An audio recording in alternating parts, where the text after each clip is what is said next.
Hello friends, welcome to my continue income channel. आज हम इस वीडियो में आपको दिखाएंगे ऑफिशियल समाज कल्याण की तरफ से आया हुआ नोटिस, जिसमें आप सभी स्टूडेंट्स के बारे में बताया गया है कि कौन कौन से क्राइटेरिया वाले स्टूडेंट्स को छात्रवृत्ति मिलेगी और कौन से वह स्टूडेंट्स हैं जिनका नाम रिजेक्ट लिस्ट में जा चुका है और अब वो अपात्र हो चुके हैं छात्रवृत्ति के लिए। ऐसे स्टूडेंट्स को छात्रवृत्ति नहीं मिलेगी। बहुत ही स्पष्टता तरीके से इस नोटिस में आप सभी स्टूडेंट्स के लिए बताया गया।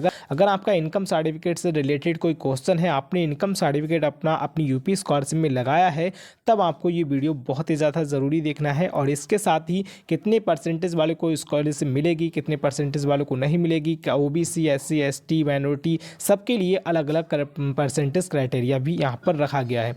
तो लाइव प्रूफ हम यहाँ पर आपको दिखाएंगे। आप देख सकते हैं ये नोटिस 20/1/2024 का नोटिस है और ऑफिशियल समाज कल्याण की तरफ से इस नोटिस को जारी किया गया है। तो आइए हम आपको इसके बारे में बताते हैं। फिलहाल अधिक जानकारी इसके बारे में जानने के लिए आप हमारी वेबसाइट पर जा सकते हैं, जिसकी लिंक आपको वीडियो के डिस्क्रिप्शन बॉक्स में मिल जाएगी। वहां पर भी आपको इसके बारे में विस्तार से बताया गया है। तो सबसे पहला आप यहां पर जो मोस्ट इंपोर्टेंट टॉपिक्स हैं जो आपके द्वारा सबसे ज़्यादा पूछे जाते हैं, उन्हीं के बारे में बात कर लेते हैं। तो सबसे पहले हम यहाँ पर परसेंटेज क्राइटेरिया के बारे में बात कर लेते हैं। इसके बाद हम आपको यहाँ पर आपके इनकम सर्टिफिकेट से भी रिलेटेड एक बड़ी अपडेट बताएंगे जो कि इस नोटिस में दी गई है। आप यहाँ पर सबसे पहले देख सकते हैं, निजी क्षेत्र के शिक्षा संस्थानों विश्वविद्यालयों में संचालित ऐसे मान्यता प्राप्त प्रोफेशनल पाठ्यक्रम जिसमें प्रवेश हेतु न्यूनतम योग्यता स्नातक है के अंतर्गत स्नातक पाठ्यक्रम में अनुसूचित जाति, जनजाति, पिछड़ा वर्ग मतलब SC, ST, OBC एंड अल्पसंख्यक माइनॉरिटी हेतु न्यूनतम 50%, यहाँ पर 50% एवं अन्य वर्ग के हेतु न्यूनतम 55% अथवा उससे अधिक किसी भी प्रवेश परीक्षा से प्रवेशित मैनेजमेंट कोटा एवं स्पार्ट प्रवेश को छोड़कर छात्र ही शैक्षिक शस्त्र भत्ता एवं शुल्क प्रतिपूर्ति हेतु पात्र होंगे। तो यहाँ पर आप देख सकते हैं क्या बताया जा रहा है। तो यहाँ पर मैं आपको स्पष्ट तरीके से बता दूं क्या बताया गया है। ये उन कोर्सेज के लिए यहाँ पर कहा गया है जो कि स्नातक के बाद किए जाते हैं, स्नातक से ही उनका एडमिशन होता है। जैसे कि आप यहाँ पर देख सकते हैं, OBC, जनरल, माइनॉरिटी वाले जितने भी SC, ST के स्टूडेंट्स हैं, उन सभी स्टूडेंट्स के लिए यहाँ पर जिन्होंने अपना स्नातक के बेस पर प्रवेश परीक्षा हेतु अपना एडमिशन लिया है, उन सभी स्टूडेंट्स को यहाँ पर पात्र माना गया है छात्रवृत्ति के लिए।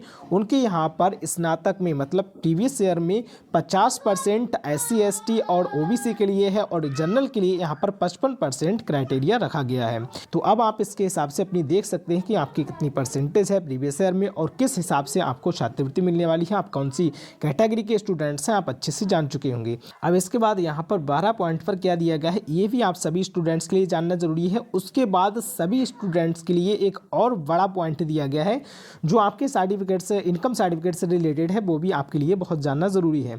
यहाँ पर सबसे पहला दिया गया है, निजी क्षेत्र के शिक्षा संस्थानों विश्वविद्यालयों में संचालित ऐसे मान्यता प्राप्त प्रोफेशनल पाठ्यक्रम जिनमें प्रवेश हेतु न्यूनतम योग्यता इंटरमीडिएट है।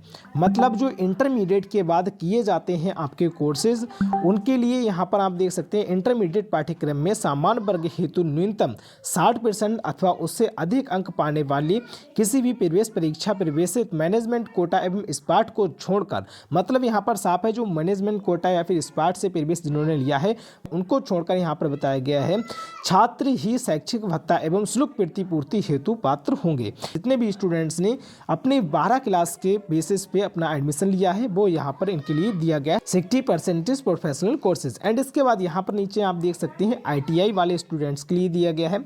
यहाँ पर ये भी आप सभी स्टूडेंट्स के लिए जानना जरूरी है। इसके बाद हम यहाँ पर इनकम सर्टिफिकेट से रिलेटेड बात करेंगे। यहाँ पर आप देख सकते हैं ITI पाठ्यक्रम एवं ऐसे पाठ्यक्रम जिनमें प्रवेश हेतु न्यूनतम योग्यता हाई स्कूल निर्धारित है के अंतर्गत हाई स्कूल उत्तीर्ण होने के 6 वर्ष के अंदर निजी क्षेत्र के संस्थानों में उक्त प्रकार के पाठ्यक्रम में प्रवेश लेने पर ही शैक्षिक भत्ता एवं शुल्क प्रतिपूर्ति अनुमान्य होगी।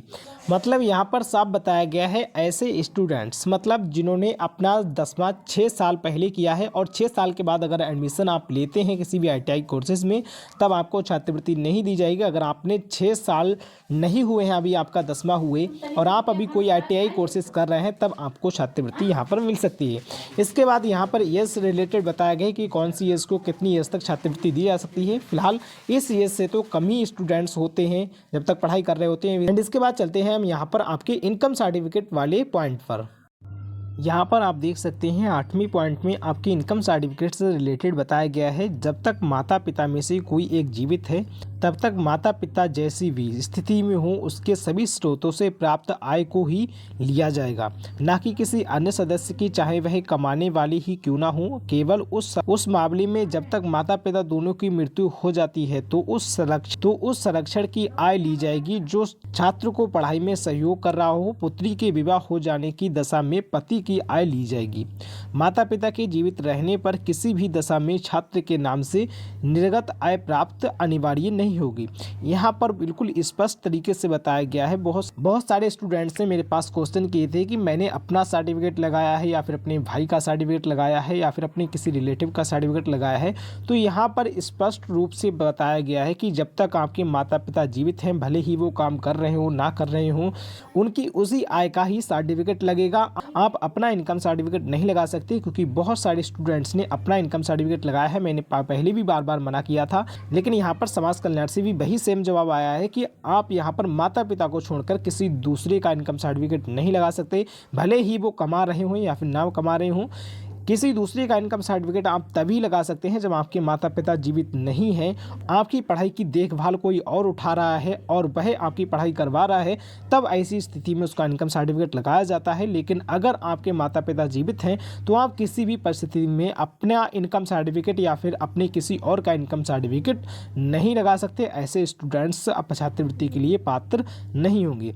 तो अगर आपने ऐसी गलती कर दी है, तो अगर करेक्शन डेट के समय मौका मिल जाता है आपको इनकम सर्टिफिकेट चेंज करने का, तो आप जरूर करिए। वैसे मौका मिलना थोड़ा सा मुश्किल हो सकता है, तो ऐसी स्थिति में ये छात्र अपात्र भी हो सकते हैं। और यहाँ पर एक मोस्ट इंपोर्टेंट एक और पॉइंट दिया गया है चौथे नंबर पर, वो आप देख सकते हैं, जिन छात्रों का डेटा त्रुटिपूर्ण है, अपात्र है, गलत है या नियमावली के प्रावधानों के अनुसार अपात्र होगा, उनका डेटा संस्थान द्वारा किसी भी दशा में अग्रेसित नहीं किया जाएगा। बहुत सारे स्टूडेंट्स के कॉलेज लेवल पर रिजेक्ट हुए हैं, वो यही कारण हो सकते हैं। आप अपने कॉलेज में जाकर इसके लेकर पता कर सकते, इसको लेकर आप अपने कॉलेज में जाकर भी पता कर सकते हैं। संस्था स्तर से आवेदन को सही दिखाकर निरस्त करना होगा, मतलब क्या सही कारण था वो दिखाकर निरस्त करना होगा। किसी भी दशा में संस्थान पर छात्रों का डाटा रुकेगा नहीं। बहुत सारे स्टूडेंट्स जो हैं कि हमारा डाटा अभी कॉलेज लेवल पर पेंडिंग है, रुका हुआ है, हम क्या करें, हमारा शो नहीं हो रहा है स्टेटस। तो मैं दोस्तों आपको बता दूं, यहाँ पर सख्त निर्देश हैं कॉलेज को कि किसी भी स्टूडेंट्स का डेटा कॉलेज लेवल पर रुकेगा नहीं। सही है तो फॉरवर्ड किया जाएगा, गलत है तो रिजेक्ट किया जाएगा, लेकिन वहाँ पर पेंडिंग नहीं रहेगा। इसके अलावा ये नोटिस काफ़ी बड़ा है, अगर आप उसे पूरा रीड करना चाहते हैं तो मैं लिंक वेबसाइट की डिस्क्रिप्शन में दे दूंगा। आप वहाँ पर जाके इस नोटिस को पूरा सा डाउनलोड कर सकते हैं और इसे रीड कर सकते हैं। और इस वीडियो को ज़्यादा से ज़्यादा लाइक शेयर कमेंट करें। अगर आपका कोई क्वेश्चन है तो आप हमें कमेंट बॉक्स या फिर टेलीग्राम चैनल पर बता सकते हैं। मिलते हैं एक नेक्स्ट वीडियो में अच्छी जानकारी के साथ।